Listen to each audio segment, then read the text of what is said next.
Welcome back to our channel. आज के इस वीडियो में हम सीटेट के मोस्ट इम्पॉर्टेंट क्वेश्चंस को सॉल्व करने वाले हैं with correct answers, clear explanation and easy Urdu, Hindi और इंग्लिश लैंग्वेज में। अगर आप सीटेट 2026 की तैयारी कर रहे हैं then this video is going to be super helpful for you. तो चलिए दोस्तों, बिना टाइम वेस्ट किए शुरू करते हैं। Let's begin. In order to identify individual differences of students in the mathematics class, which of the following assessment technique will not be appropriate? 1. Summative assessment. 2. Formative assessment. 3. Diagnostic assessment. 4. Peer assessment. Answer: summative assessment. Summative assessment is a test taken at the end of a lesson or course to check what students have learned overall.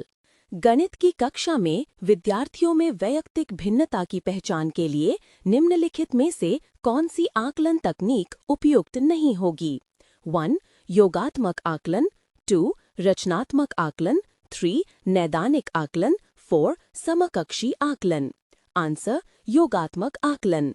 वह आकलन है जो पाठ या course के अंत में किया जाता है ताकि ये पता चले कि विद्यार्थियों ने कुल मिलाकर क्या सीखा है। रियाजी की क्लास में तलबा के इनफिरादी फ़र्क, इंडिविजुअल डिफरेंसेस को जानने के लिए दर्ज झैल में से कौन सी तशख़ीसी तकनीक मुनासिब नहीं होगी? 1. समेटिव असेसमेंट, मजमूई जायज़ा। 2. फॉर्मेटिव असेसमेंट, तश्कीली जायज़ा। 3. डायग्नोस्टिक असेसमेंट, तशख़ीसी जायज़ा। 4.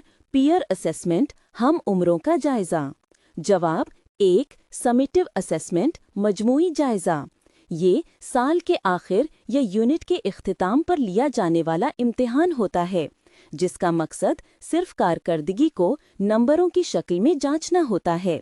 ये बच्चों की इनफिरादी सीखने की रफ्तार या फ़र्क को नहीं बताता, इसलिए ये इंडिविजुअल डिफरेंसेस जानने के लिए मुनासिब नहीं।